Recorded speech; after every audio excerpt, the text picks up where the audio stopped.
नमस्ते। करोली शंकर गुरुदेव जी की एक और वीडियो में आप सभी का स्वागत है। अगर आप हमारे चैनल पर नए हैं तो हमारे चैनल को लाइक शेयर सब्सक्राइब करें, बेल आइकन को ऑन कर लें ताकि हमारे हर वीडियो की नोटिफिकेशन आप सभी को मिल जाए।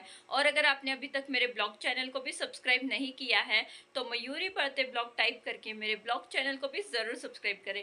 डेली अपडेट के लिए हमारे व्हाट्सएप चैनल और टेलीग्राम चैनल को फॉलो करना ना भूलें। इन सभी की लिंक आपको नीचे डिस्क्रिप्शन बॉक्स में मिल जाएगी। आप वहाँ पर क्लिक करके हमारे व्हाट्सएप चैनल और टेलीग्राम चैनल को भी फॉलो कर सकते हैं। जय माँ कामाख्या, कलाम साहब जय जब करोली शंकर देश के महादेव, राष्ट्रपति जय थे राधा रमन जी। तो श्री ए नागराज जी को उनसे मिलने का समय तय हुआ और वो दिन शायद जहाँ तक मैं सही हूँ ईद का दिन था। शायद 6 अगस्त नहीं 14 तारीख थी, अगस्त का महीना था और 2006। आप यूट्यूब पर डालेंगे तो मिल जाएगा। 5 मिनट का समय था, 5 मिनट, जबकि देश में त्यौहार था ईद का। और कितनी देर बैठे कलाम साहब पता है आपको? 5 मिनट का समय दे करके राष्ट्रपति महोदय कितनी देर बैठे उनके साथ पता है आपको? 3 घंटे। कलाम साहब ने शरीर छोड़ने तक केवल दरबार की बात को ही आगे बढ़ाया।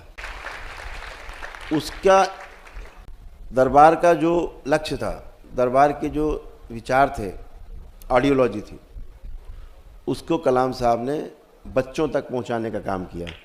किस रूप में? शिक्षा के रूप में। आपको जान के हैरानी होगी कि इस देश के 7 प्रदेशों में जितनी भी टेक्निकल यूनिवर्सिटीज़ थीं, सब में बाबा की पुस्तकें चालू हो गईं।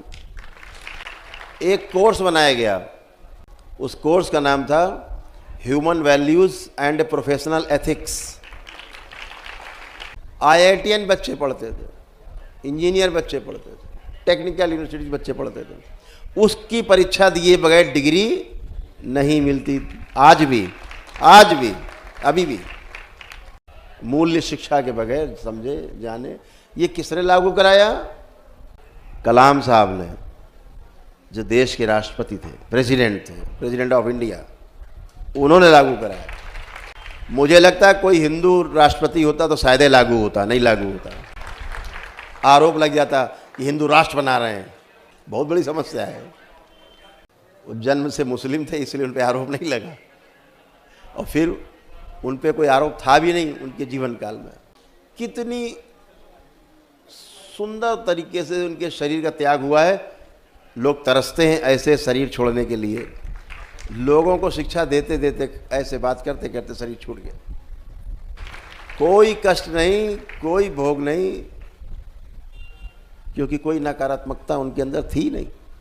तो बाबा से जब उन्होंने कहा उस दिन कि मैं चाहता हूँ बाबा जी कि जब मैं अगला जन्म लूँ, बोले ऐसी मान्यता है हमारे यहाँ कि अगला जन्म नहीं होता, लेकिन मुझे पता है होता है, तो मैं जब अगला जन्म लूँ तो मैं आपके शिष्य के रूप में पैदा हूँ और चीज़ों को आगे बढ़ाऊँ। तो बाबा ने कहा कर दिया बच्चों वाली बात, कर दी बच्चों वाली बात। तुम्हें कैसे पता कि तुम्हें आगे आदमी का शरीर मिलेगा? तुम्हें कैसे पता कि मनुष्य का ही शरीर तुमको मिलेगा? है? पता नहीं जन्म लोगे कि नहीं लोगे, पूर्ण हो जाओगे, क्या पता। अरे हम इसी जन्म में काम करते हैं, मिल करके मित्र की तरह करते हैं, दोस्त की तरह करते हैं। शिष्य बनने की क्या हो सकता है? मित्र की तरह मिलकर काम करते हैं, सेवा के लिए निकलते हैं, मानव सेवा के लिए। और ये जो हमने जाना है इसको फैलाया जाए। तो कलाम साहब को बात वो हिट कर गई, और जो पुस्तक लिखी गई फिर दी गई, आज भी कोर्स में शामिल हैं। और टेक्निकल यूनिवर्सिटीज़ के बच्चे जो है उसको पढ़ते हैं, परीक्षा देते हैं। शायद 50 अंक का प्रश्न पत्र है। तो विचार से आप किसी को भी, अच्छे विचार आपके हैं और अंदर वाले की भी गंदगी अंदर नहीं है, तो आपके विचार को अच्छी तरह वो समझ सकता है। और कितना भी विरोधी हो, कोई भी हो, सबको समझा भी सकता है। तो वो काम किया गया। तो हम सब मिलकर के इसी जन्म में अच्छा काम करने की ठाने, और इसी जन्म में पूर्ण होने के लिए सारे जितने भी विधियां उनका अप्लाई कर डालें बुद्ध की तरह। भगवान बुद्ध क्या करते थे पता है आपको?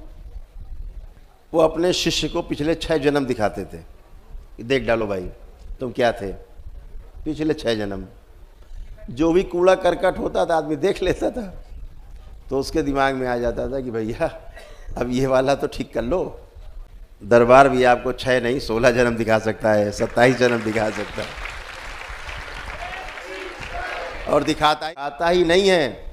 पिछले 27 जन्मों तक की आपकी गंदगी को निकाल के, धो के, छांट के, पीट के निकाल बाहर करता है आपसे। तब आप इतने सुंदर सुंदर बैठे हो।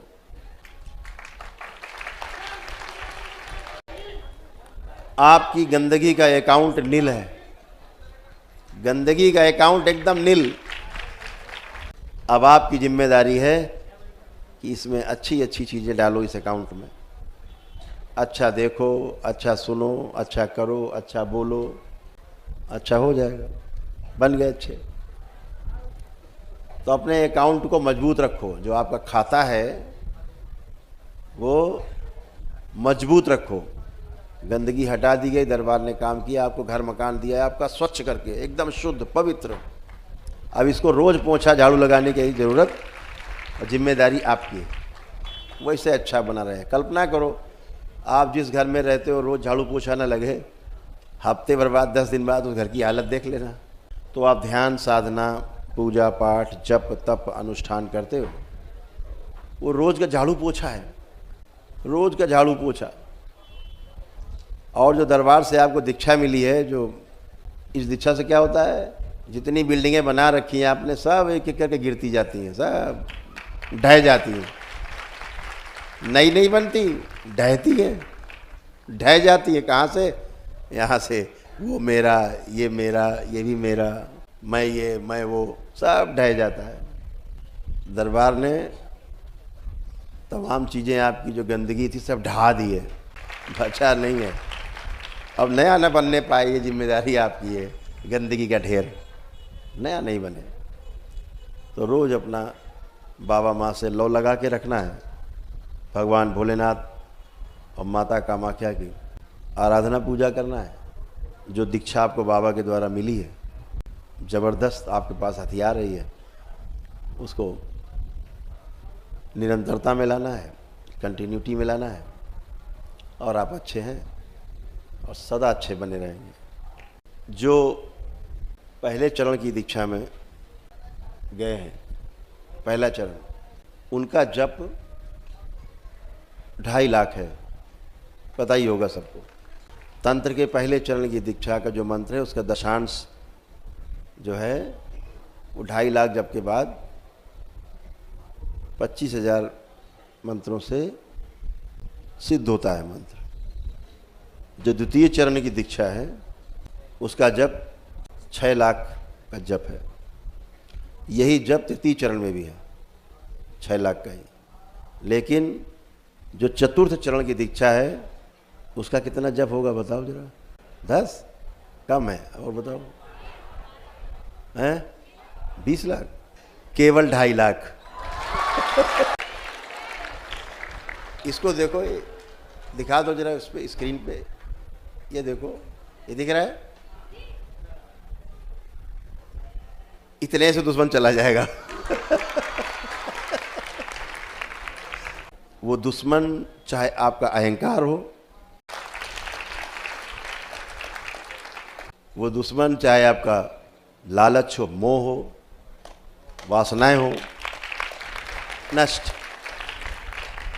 सबसे पहला दुश्मन अपने घर के अंदर यही है। हम बाहर के दुश्मन से कम अपने अंदर के दुश्मन से ज़्यादा परेशान है। ऐसे ही है। तो इस बात को आपको समझना है कि देखो आगे वाले कितना सरल कर दिया गया, और मंत्र भी सरल है। ओम ओम ओम ओम ओम नमः स्वाहा।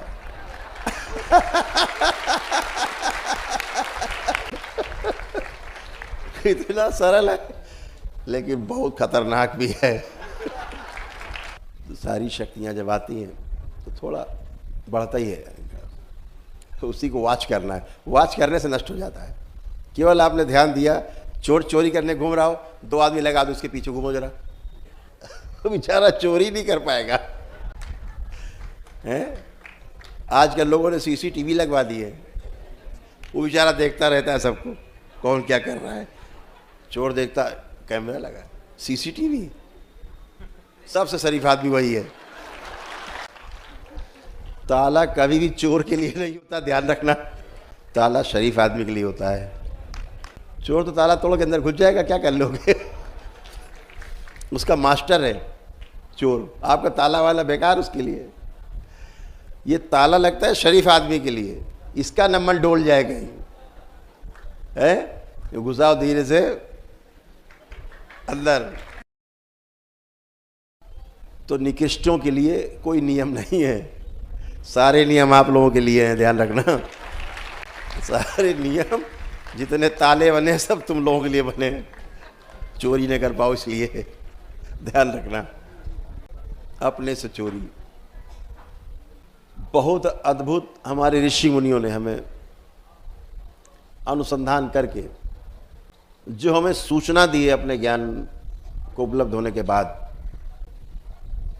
कल्पना करिए कि परंपराओं की परंपराएं खप गई एक पन्ना लिखने में, ग्रंथ का। ऐसी हजारों परंपराएं ऋषि मुनियों की खप गई आपके लिए ग्रंथ तैयार करने में, और हम उस ग्रंथ को देखना नहीं चाहते, कूड़ा समझते हैं। ये हमारी सबसे बड़ी फेल्योर है, हमारी सबसे बड़ी असफलता है कि हम अपने ही धर्म को, यानी अपनी व्यवस्था बनाई हुई जो सृष्टि में व्यवस्था है, उसको नहीं समझना चाहते। और एक पन्ना पढ़ करके कोई आदमी बाहर का बहुत बड़ा वैज्ञानिक बन जाता है और फिर आपको ज्ञान बांटता है, और हम उसकी बल्ले बल्ले कर ताली बजाते हैं उसके लिए। वाह क्या बात है, क्या मोबाइल बनाया है। अरे भैया, बगैर मोबाइल के बात होती थी पहले, अभी तो एक कलयुग है तो मशीन आ गई है, बात कर लेते हैं। तो ये हमेशा ध्यान रखो कि हमारे ऋषि मुनियों ने कोई कसर नहीं छोड़ी, और किसी भी विषय पर अनुसंधान का कोई शेष नहीं, कोई अनुसंधान शेष नहीं। आप रिसर्च कर सकते हो, खोज कर सकते हो, उसके ऊपर रिसर्च कर सकते हो जो अनुसंधान हुआ है। नियम नहीं बदलेगा, आप थोड़ा उसी में और दाएं बाएं कर सकते हो, नियम वही रहेगा।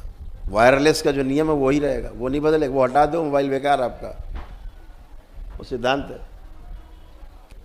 खाना आग में ही पकेगा, अग्नि से ही पकेगा। अब वो अग्नि चाहे गाय के गोबर के कंडे की हो, चाहे लकड़ी की हो, चाहे आपकी गैस की हो, पकेगा आग पे ही।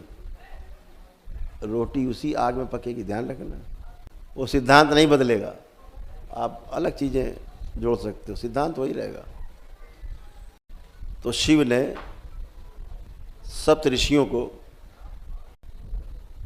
जो ध्यान की 114 विधियां उन्हें सौंपी, तो ध्यान रखना इस सृष्टि में 115वीं विधि नहीं है। मतलब 114 पूर्ण है मानव जाति के लिए, उसमें 108 आपके काम की हैं। उन्हीं में से एक विधि को अपना करके सिद्धार्थ गौतम बुद्ध बन गए। एक विधि को अपना के, आनापान सती। कोई भगवान बुद्ध कुछ अलग से नहीं ले आए, कोई भी संसार में रहा हो जो पूर्ण हुआ है, कुछ अलग से नहीं ले आया। भगवान शिव की दी हुई इन्हीं 108 में से चुन करके एक विधि, जिसके लिए जो उचित है, जो जिसके लिए सहज है, उसी को अपना के पार हो गया। तो इस पर अब विस्तार से एक एक विधि के बारे में एक श्रृंखला बनेगी जिस पर चर्चा करेंगे। वो वीडियोज आपको मिलते रहेंगे, उसको आप और अपने ढंग से भी समझ पाएंगे, कर पाएंगे, देख पाएंगे। ये सुविधा उपलब्ध है। इन सभी विधियों को कोई भी समझ सकता है, केवल लगन और अगन की ज़रूरत है, अपने आप समझना हो जाता है। तो लगन बनाए रखिए और अगन जलाए रखिए। तो आज का वीडियो सब आपको कैसा पार। लगा कमेंट बॉक्स में लिखकर ज़रूर बताइएगा। आगे भी इसी प्रकार के वीडियो देखने के लिए हमारे चैनल को लाइक शेयर सब्सक्राइब करें, बेल आइकन को ऑन कर लें ताकि हमारे हर वीडियो की नोटिफिकेशन आप सभी को मिल जाए। वीडियो को पूरा देखने के लिए धन्यवाद।